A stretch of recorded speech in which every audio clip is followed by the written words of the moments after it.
18 minutes, one courtroom, and a set of charges so severe they could end a man's life as he knows it.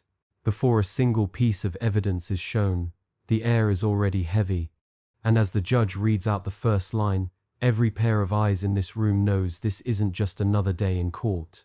This is the beginning of a battle where trust, fear, and the law will collide head-on. The Chief Public Defender is present with us, and also present is Angelique Camfield from the Prosecutor's Office, and their victim advocate is also present.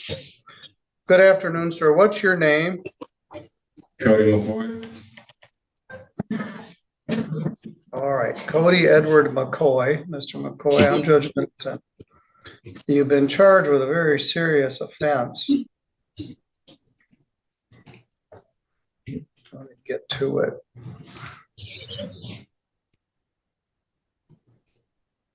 Darn it. Sorry about that. Let me get at it.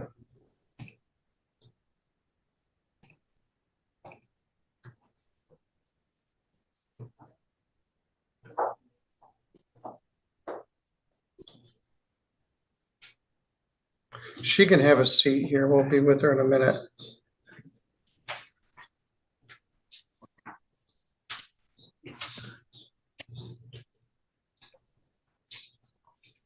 Life imprisonment. That's not just a phrase, it's a sentence that echoes like a warning. The judge isn't sugarcoating a thing. The timeline spans 3 years. The victim, under 13. These are the kinds of charges that make juries hold their breath, and prosecutors sharpen their blades.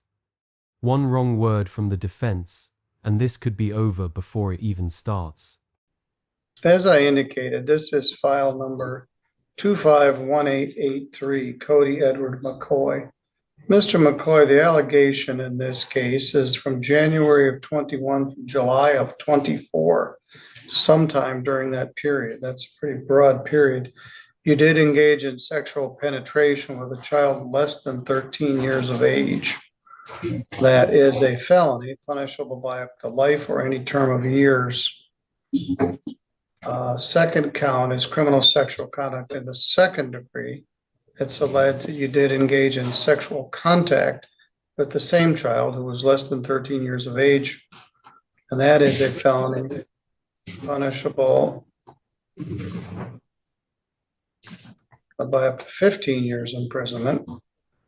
Count 3 is another count of criminal sexual conduct in the second degree.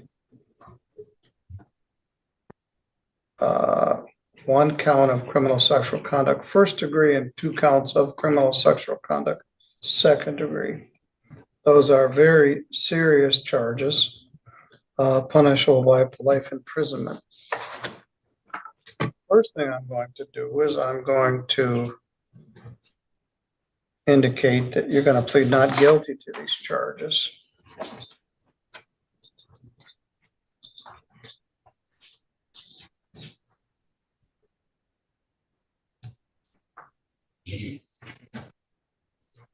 You have a right to hire a lawyer, but I'm going to make sure that you have one. I'm going to appoint an attorney for you.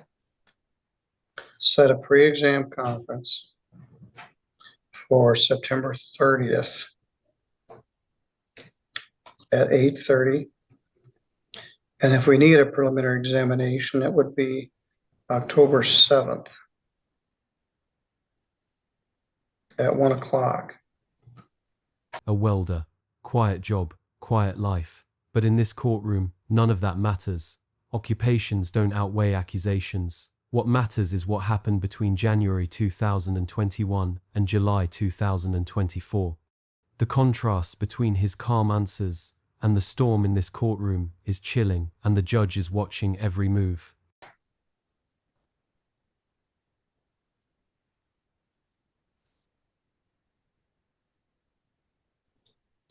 Mr. Moore, what's your occupation?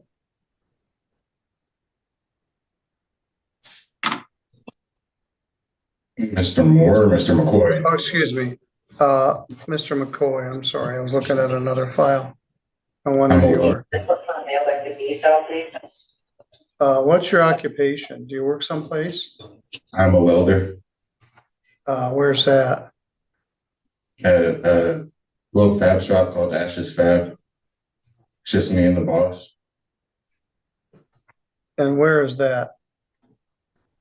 White Vision. I'm not sure the exact address. How long have you worked there? Since May, I believe. Now, this is alleged to have occurred in Sturgis. Do you still live on Airline Road in Sturgis? Yes, sir. All right. Are you on probation or parole? No, sir. Have you ever been convicted of anything like this in the past? No, sir.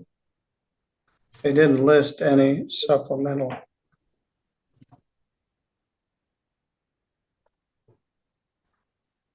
This is shame on me. I don't have a criminal history in here. I didn't see anything in my system. A clean record, until now. The prosecutor confirms it nothing serious on file except one DUI from years back. But here's the truth of the justice system. A clean past doesn't always protect a messy present. In a case like this, everything comes down to the credibility of the story, not the resume of the accused. But I didn't see anything elsewhere. Have you been convicted of anything in any other state? Just the OWI, And where was that? Indiana.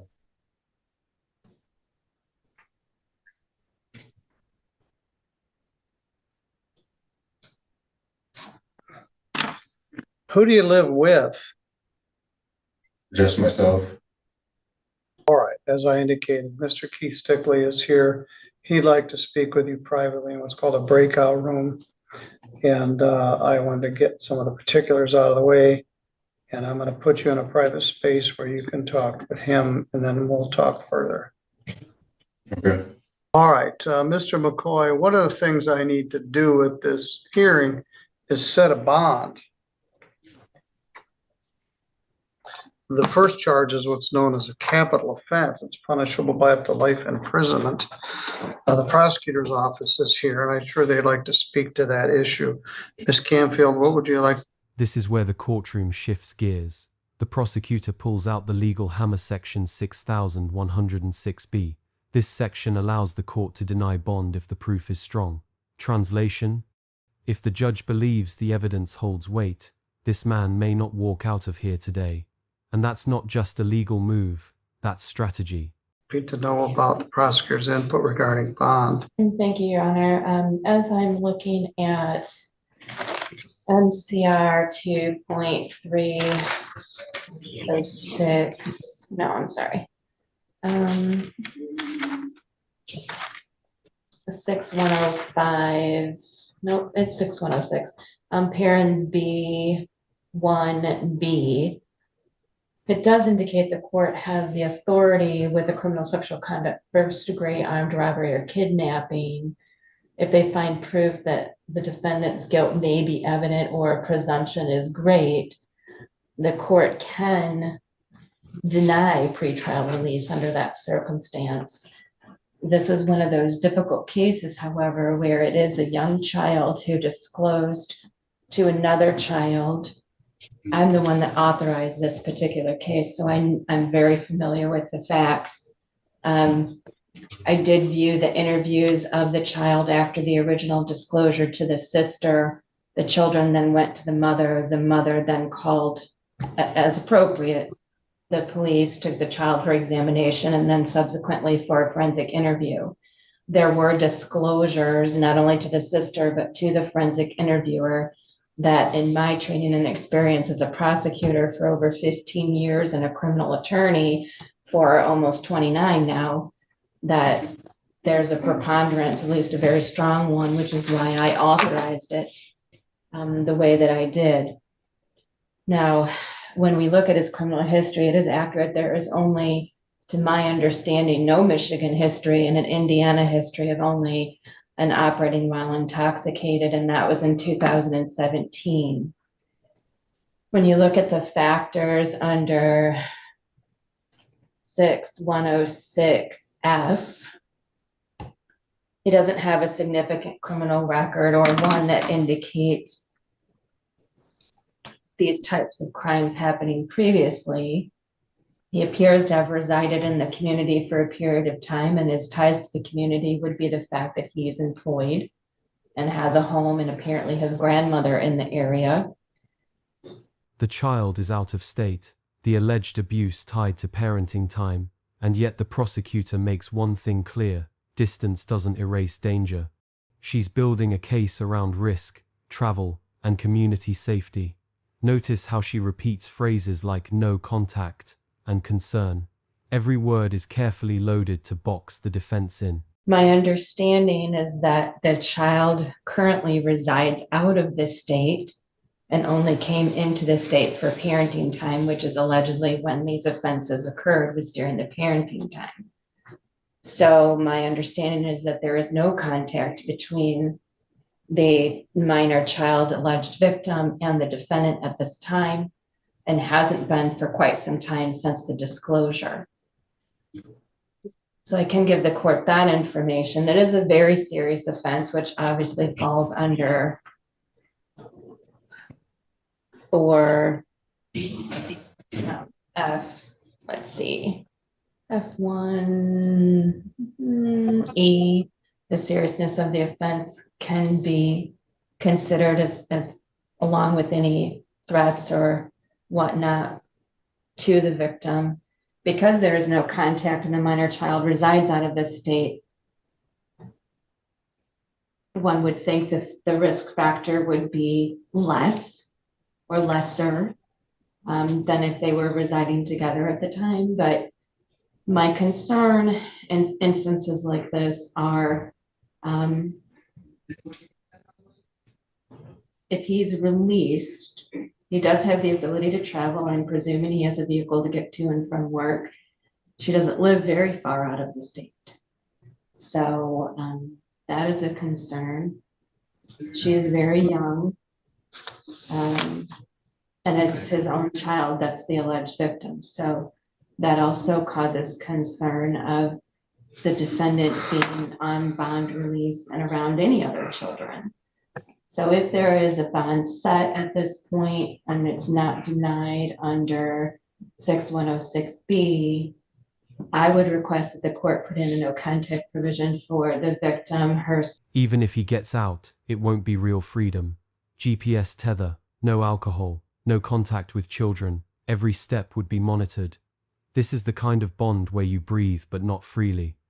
And this is exactly how prosecutors keep control, even when they can't keep the defendant locked up. Sister and the mother of the minor child, that there be a no contact provision with any child under the age of 16 without supervision. And that the court consider a tether, although I know depending upon where he is employed and his financial needs, that may be a little bit straining on the defendant, but a tether with GPS that places him in the state and at his place of employment and residence, so that we know if he goes outside of that zone or attempts to leave the state, we'd have a little bit more alert for the safety of the victim if that were to occur. I think there should be no alcohol and illicit substances other than those that are prescribed by a physician while on bond. And that we'll see he and his counsel on September 30th. All right. Mr. Stickley, you have any input regarding bond? I do, Your Honor. I would have to stipulate that and agree with the people that this isn't, in fact, an offense that potentially the court rule regarding no bond would be applicable. And I guess I appreciate Mr. Counsel laying out I guess would be a good chunk of my argument that that being said, there are some mitigating factors, I think, to his benefit that would show that there is not necessarily a immediate risk to the community and or his ability not to show up. He doesn't have any sort of criminal record or track record of not appearing in court. I would ask that the court set a bond, the court set an equitable bond, perhaps even a PR bond with electronic monitoring. Now it's the defense's turn. And just listen, they're not attacking the victim's story head on yet. Instead, they're painting the defendant as low risk, employed, stable, not a flight risk. It's smart.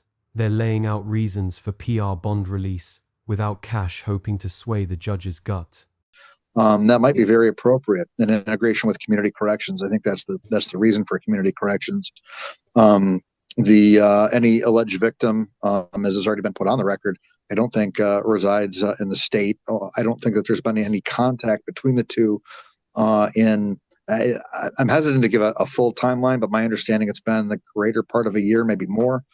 In terms of him being a flight risk or not participating in court, which is obviously the purpose of bond, is community safety and ensuring showing up to court. My understanding is I think that this gentleman knew that this was sort of kind of out there and did not remove himself from the situation or run. He allowed himself. I got the impression this investigation had started once before and stalled out, and it got resurrected. So he absolutely promises to show up to court. I don't think that he's run. I think that there's been that opportunity if that was going to be the case. He's asking the court to grant him perhaps even a PR bond with conditions, and no contact is kind of a no-brainer. We'd have no problem with that whatsoever, and enforcement however you'd like. All right, thank you. Your Honor, I think what happened with any delay in charging is the fact that this was a very young child initially when it occurred, and it was just. Here's a key detail that casual listeners miss. This case crossed state lines. Indiana, Michigan, different agencies, delayed charges.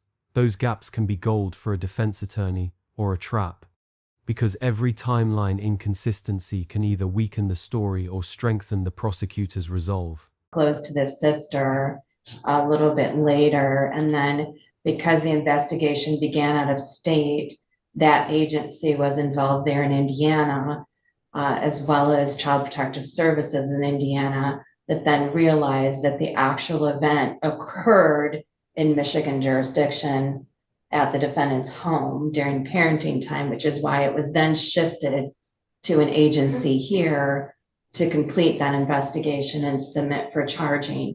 It was at the office and was assigned to me after I became employed here in July. And I did take the time to review the evidence and the videos of interviews before I authorized what I felt were the appropriate offenses. All right, thank you all for your input. However, in a case like this, I respectfully disagree with Mr. Sickley. Although we have a victim out of the state, when we have any criminal sexual conduct. The judge's tone changes here. It's subtle, but sharp. When he starts emphasizing community risk and minor victims, he's no longer on the fence. His language isn't neutral anymore, it's leaning toward caution. And in bond hearings like this, caution usually wins. That's alleged to have occurred, there does appear to be a risk to the community, and particularly the children that are minors.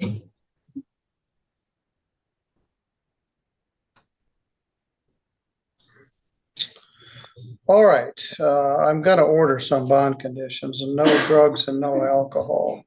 No contact with the complainant, NM, her sister, whose name I don't know, or her mother, and you know who those parties are, or any child under 16 years of age without adult supervision. You're not to possess any weapons or firearms, and not to engage in any assaultive or threatening behavior. If you are released, you're to be under the supervision of the St. Joseph County Community Corrections by the GPS tether. When I was prosecutor, I handled literally hundreds of criminal sexual conduct cases. That sounds terrible even to say it. I tried 46. I had 2 people today in my court that were child victims when I was prosecutor. No forensic evidence, no physical proof. Just the word of a 6-year-old. But in child sexual assault cases, that alone can be enough to deny release. This is a gut punch moment. You can feel the tension shift as everyone realizes the judge doesn't need DNA to make his call today. From the affidavit, this case seems to rest solely on the shoulders of a 6-year-old girl. I didn't see anything else. I didn't see any forensic evidence like DNA or anything like a recorded phone call or a fingerprint or that sort of thing. There may be a medical evaluation of the child that occurred, but I didn't see it as part of the affidavit. It's entirely her testimony as a very young child about things that happened to her when she was younger still. I'd fall off the cliff of the earth if I were to grant a PR bond in a criminal sexual conduct first-degree case. Bond in this matter is $100,000 cash or surety with the conditions as listed. The bond can be revisited if you do not post it at the time of the pre-exam conference or of the prelim. This is a very serious charge, very young child, multiple occasions. And there it is, $100,000 bond, heavy, strategic. This isn't just a number, it's a message, a signal that the court views the allegations as deadly serious. The defense got to speak, but the decision? It was written in the judge's tone long before he said the amount.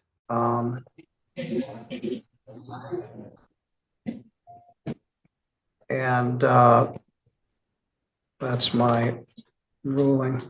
So the bond is $100,000 cash or surety with conditions as stated. If you do post the bond, you need to immediately check in with Community Corrections Department. That information is on the bond form, and contact your attorney. If you don't post the bond, which is what I expect, your attorney will be coming out to see you at the jail in preparation for that pre-exam conference on September 30th. Mr. McCoy, you're free to go back with the court's jail staff. All right, let's talk about that. Thank you. All right, Judge thank you. Middleton